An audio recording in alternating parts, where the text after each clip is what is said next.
Hey there, and welcome to another deep dive. It's almost Halloween, but in some places it still feels like summer is hanging on for dear life. Makes you think about how people ever stayed cool before, air conditioning. Well, you're right. For most of human history, people did have to find ways to keep cool without relying on modern technology, and they did it remarkably well. Exactly. And that brings us to what we're looking at today. We're taking a deep dive into how the Amish community in Arizona, yep, Arizona, Yeah. manages to beat that intense desert heat without AC. The Arizona desert is it's a really unforgiving environment with, scorching temperatures that can easily reach over 100 degrees Fahrenheit. And yet the Amish have not only adapted, but they've thrived there for generations using techniques that are both ingenious and sustainable. It is really amazing to think about. We're so used to just cranking up the AC at the first sign of heat. But the Amish have a different approach, one that's deeply rooted in their values and their way of life. Let's start with their homes. The source material describes them as fortresses against the heat, and I have to say that imagery really captures their design. Absolutely. So instead of thin walls and insulation that rely on AC to constantly fight temperature swings, the Amish build their homes with thick walls made of natural materials like clay, adobe, and wood. Oh, wow. It's like those old stone castles you see in Europe that always seem to stay cool even on the hottest days. But how does it actually work? Well, these materials, they act like a thermal battery. During the day, they slowly absorb heat from the environment, Mhm. preventing it from penetrating the interior. And then at night, when the temperature drops, the walls slowly release that stored heat, keeping the house cool and comfortable.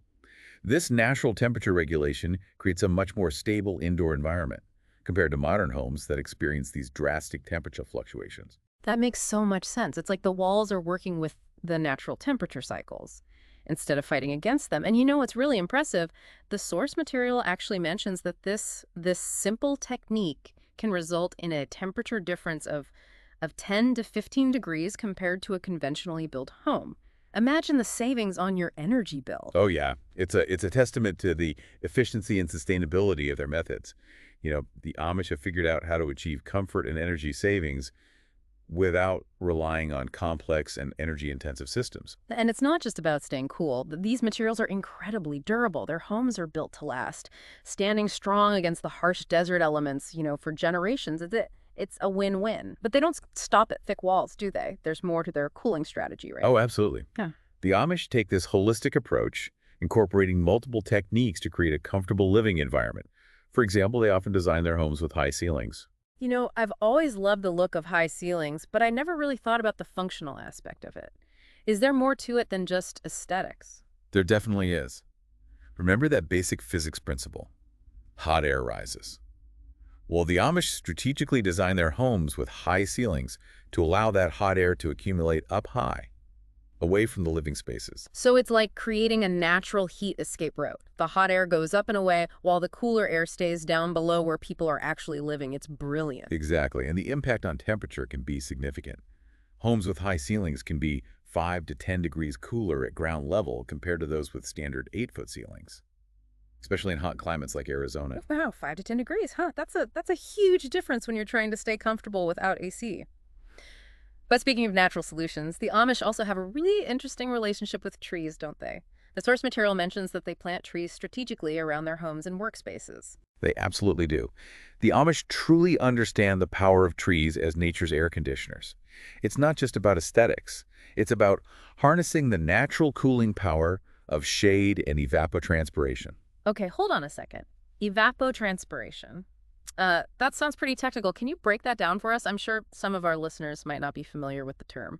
Of course, it might sound complicated, but it's a very simple and natural process. Think of it like the tree's natural air conditioner. As water travels up from the roots to the leaves, it evaporates from the leaf's surface into the atmosphere.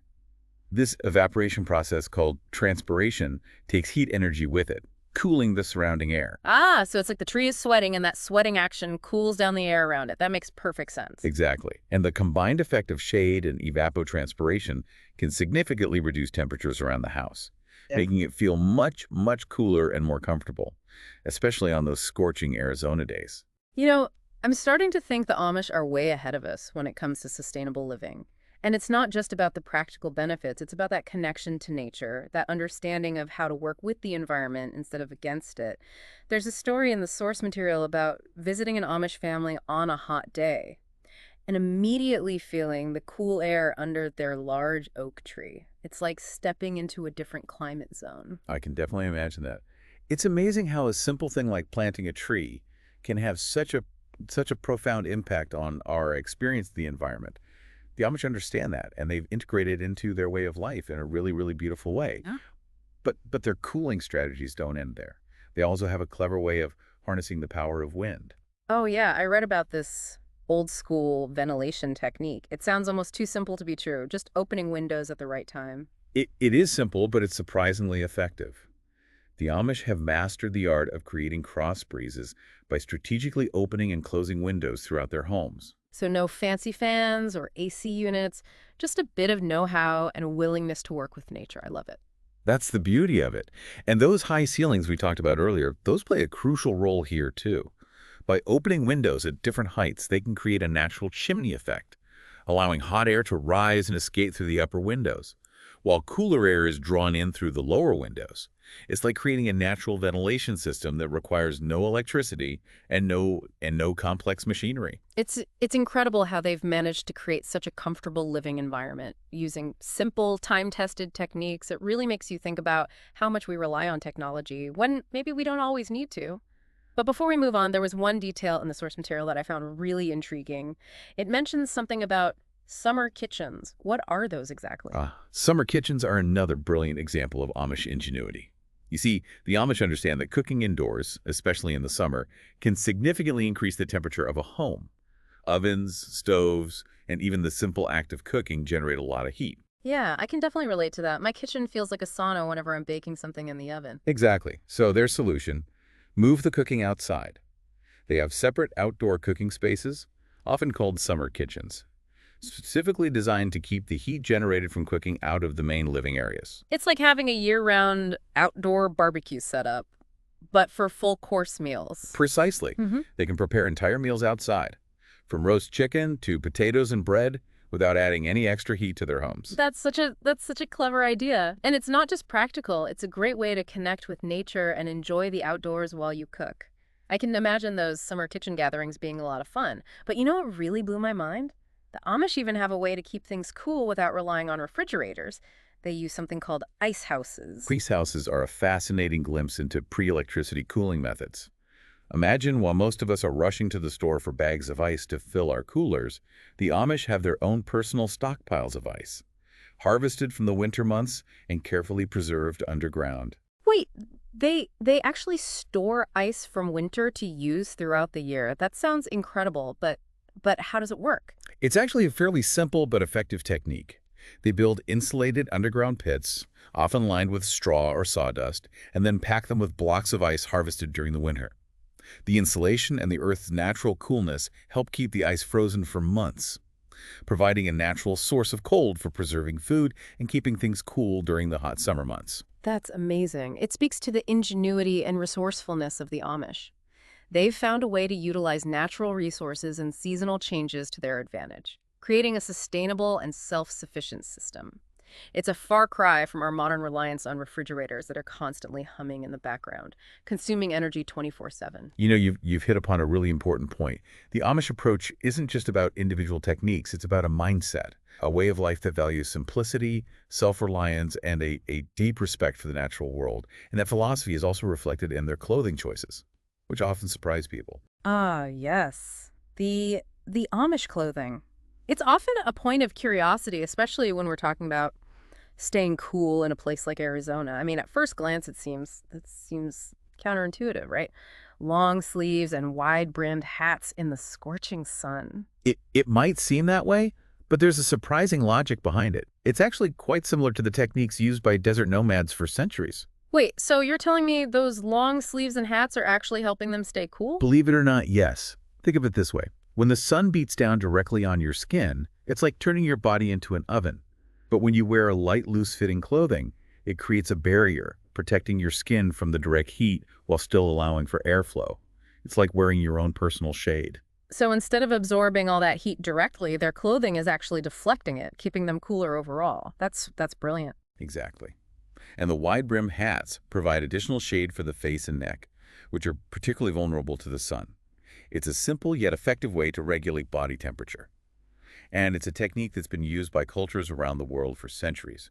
It's amazing how much traditional wisdom we've lost in the age of modern conveniences. It reminds me of all those times my grandma used to tell me to wear a hat and cover up in the sun. Turns out she was right. There's so much we can learn from these time-tested methods. Absolutely. The Amish are living proof that these traditional practices are not only effective, but they're also sustainable, cost-effective, and deeply connected to the natural world. And there's a lot we can take away from their approach, even if we're not ready to ditch our AC units just yet. It's definitely inspiring. We've covered so much ground already, but we're just getting started. In the next part of our deep dive, we'll explore the cultural and philosophical underpinnings of the Amish approach to cooling and delve deeper into the lessons we can all learn from their remarkable resilience and ingenuity. Stay tuned. Welcome back to our deep dive into the fascinating world of Amish cooling techniques. Learning about how the Amish approach keeping cool has really got me thinking. I mean, I love the instant relief of AC on a blazing hot day, but Yeah. hearing about these natural methods, it makes you wonder if maybe we've become a little too reliant on technology. That's an interesting point. The Amish experience definitely offers a fresh perspective on how we can achieve comfort and sustainability in a way that's more in tune with the environment. Absolutely. We've seen how they leverage natural materials, clever design, and a deep understanding of nature's, rhythms to create a comfortable living environment, even in one of the hottest climates in the U.S. And it's not just about the practical techniques themselves, it's about a mindset, a way of life that prioritizes simplicity, resourcefulness, and living in harmony with the natural world. It's like they've figured out a way to not just beat the heat, but to actually live with it, to adapt and thrive within those constraints. That's a pretty powerful lesson, especially as we face the realities of climate change and resource scarcity. Precisely. The Amish way of life highlights the importance of resilience, adaptability, and a willingness to reconsider our dependence on energy-intensive technologies. So what can we learn from their experience? What are some key takeaways that we can apply to our own lives, even if we're not quite ready to give up our AC units just yet? Well, one of the most striking aspects of their approach is their emphasis on passive cooling techniques. They prioritize strategies that minimize reliance on active systems like air conditioning, instead opting for methods that work with natural forces to regulate temperature. Right, like those thick adobe walls that act as natural insulators, or the high ceilings that allow hot air to rise and escape. They're using the laws of physics to their advantage. Exactly. And these passive cooling strategies are not only effective, but they're incredibly energy efficient as well. They require no electricity, no, no complex machinery, and very little maintenance. It's a good reminder that sometimes the simplest solutions are actually the most effective and the most sustainable. Absolutely. And even if we can't replicate all of their methods exactly, we can certainly draw inspiration from the principles behind them. For example, we could be more mindful of how we design our homes and workspaces to take advantage of natural light and ventilation. Exactly. Think about things like window placement, ceiling height, and the use of natural shading elements like trees and awnings. Even small design choices can make a big difference in how effectively a building can stay cool naturally. And maybe we can even challenge ourselves to reduce our reliance on air conditioning by a few degrees, or explore alternative cooling methods like fans or evaporative coolers. Those are great examples. Even small changes can have a significant impact on our energy consumption and our environmental footprint. Another big takeaway is their emphasis on self-sufficiency and resourcefulness.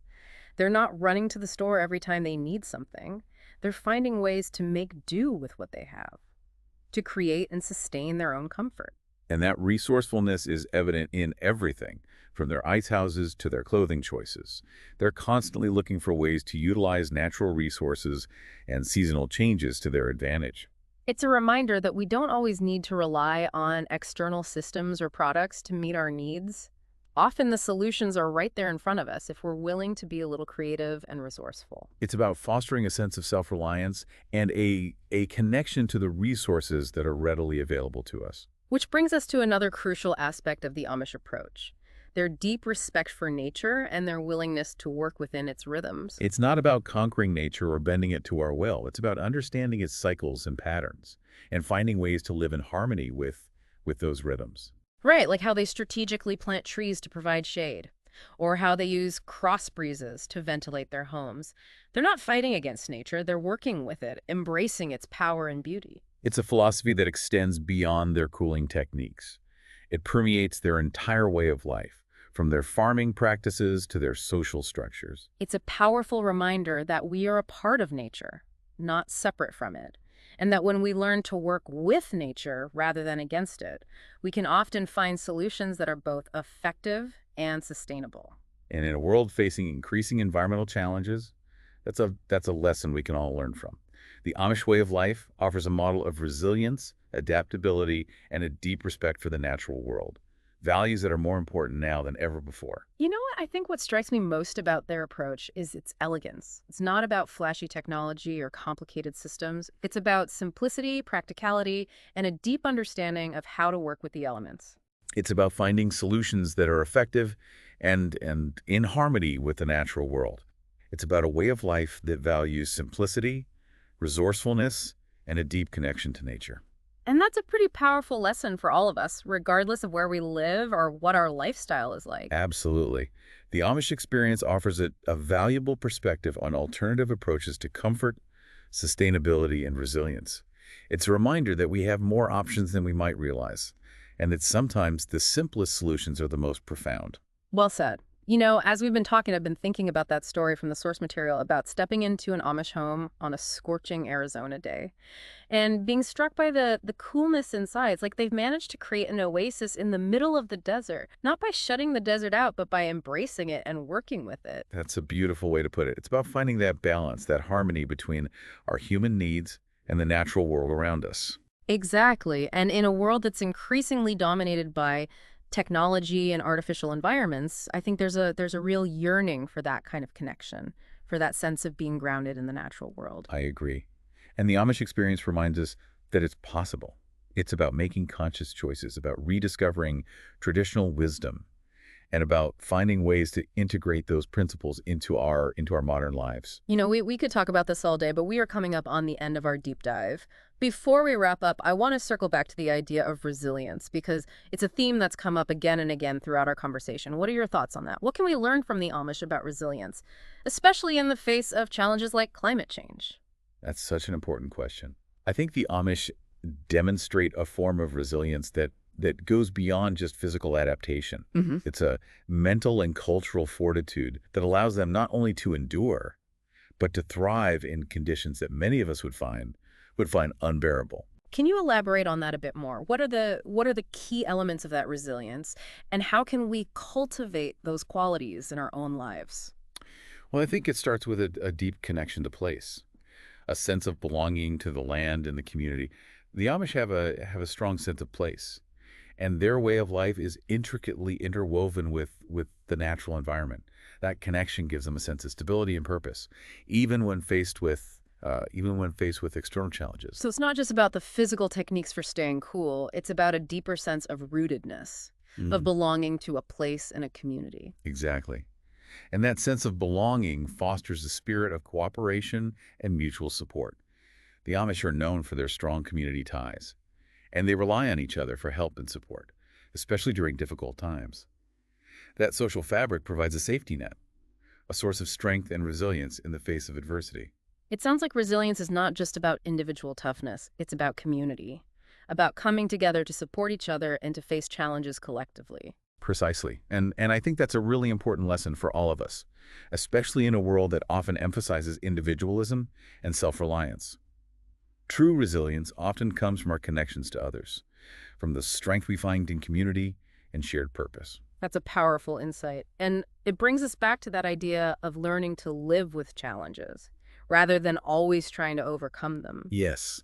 The Amish don't see the heat as an enemy to be conquered. They see it as a uh, part of their environment, Yeah. a force to be respected and understood. And that understanding allows them to find creative solutions that work in harmony with the natural world, rather than against it. That's such a wise perspective. It's about finding that balance, that acceptance of what is, and then figuring out how to work within those constraints in a way that's both sustainable and fulfilling. And I think that's a lesson that extends far beyond just dealing with the heat. It's a philosophy that can guide us in navigating all sorts of challenges, whether they're environmental, social, or personal. It's about adaptability, about resourcefulness, about finding creative solutions that work with the grain of things rather than against it. It's about recognizing that we are a part of something larger than ourselves, and that our well-being is inextricably linked to the well-being of the planet and the community. Beautifully said.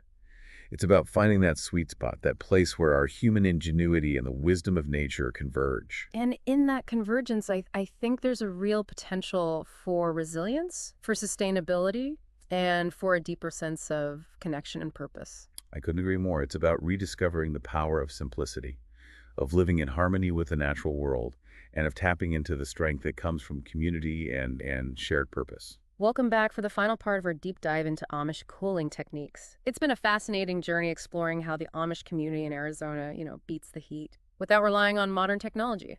It certainly has. We've uncovered a wealth of ingenious methods from their unique architectural choices to their resourceful use of natural resources, all Yeah. all deeply intertwined with their values and way of life. And that brings us to a key takeaway from the source material. The Amish approach to staying cool isn't just a set of techniques. It's a testament to their mental and cultural resilience. They've adapted to the heat not by avoiding it, but by accepting it and working with it. It's a remarkable mindset. Yeah. Instead of seeing the heat as an enemy to be conquered, they view it as a natural element to be respected and understood, leading them to develop creative solutions that work in harmony with their environment. It's like they've developed a heat resilience that goes beyond physical adaptation. It's a mental and cultural strength that allows them to not just endure, but to thrive in conditions that many of us would find unbearable. Precisely. And that resilience stems from a deep connection to their community and a profound respect for the natural world. The Amish way of life is a testament to the power of simplicity, sustainability, and living in harmony with nature. As we've been discussing these techniques, I've been struck by how much we can learn from the Amish, even if we're not ready to adopt their entire lifestyle. There's so many practical lessons we can apply to our own lives. Absolutely. Think about their emphasis on passive cooling Yeah. by incorporating design elements like thick walls, high ceilings, and strategic tree planting. We can significantly reduce our reliance on energy-intensive air conditioning. And what about their resourcefulness? The Amish demonstrate that we don't always need to buy new things or rely on complex systems to meet our needs. We can often find creative solutions using what's already available to us. Exactly. Their ice houses are a perfect example. Instead of constantly buying ice from the store, they utilize a natural resource, winter ice, and preserve it for use throughout the year. It's a brilliant example of self-sufficiency and sustainable living. And let's not forget their clothing. It might seem counterintuitive, but those long sleeves and wide-brimmed hats actually help regulate body temperature by providing shade and facilitating airflow. It's a reminder that sometimes traditional wisdom holds valuable insights that we've overlooked in our modern world. You're absolutely right. The Amish way of life challenges us to rethink our relationship with technology and our environment. It encourages us to explore alternative solutions, to embrace simplicity, and to find ways to work with nature, not against it. So as we wrap up this deep dive, what's the one big takeaway you want our listener to walk away with? I think it's this. The Amish approach to staying cool isn't just about practical techniques. It's a philosophy, a way of life that embraces simplicity, resilience, and a deep respect for the natural world. And those values can guide us all as we navigate the challenges of a changing world. Beautifully said. It leaves us with a lot to think about, doesn't it? What simple nature-inspired methods could you adopt to beat the heat, to live more sustainably, and to cultivate that same sense of resilience and resourcefulness that the Amish embody so well? It's a question worth pondering. Maybe it's planting a tree for shade, opening your windows strategically to create a cross breeze, or even just taking a moment to appreciate the natural world around you. And the simple pleasures of a cool breeze on a hot day. Every step we take towards a more mindful and sustainable way of life brings us closer to that sense of harmony. that the Amish have cultivated so beautifully. Well, that's all the time we have for today. We hope you enjoyed this deep dive into Amish cooling techniques. We encourage you to continue exploring these ideas and find what works best for you. Until next time, stay curious and keep learning.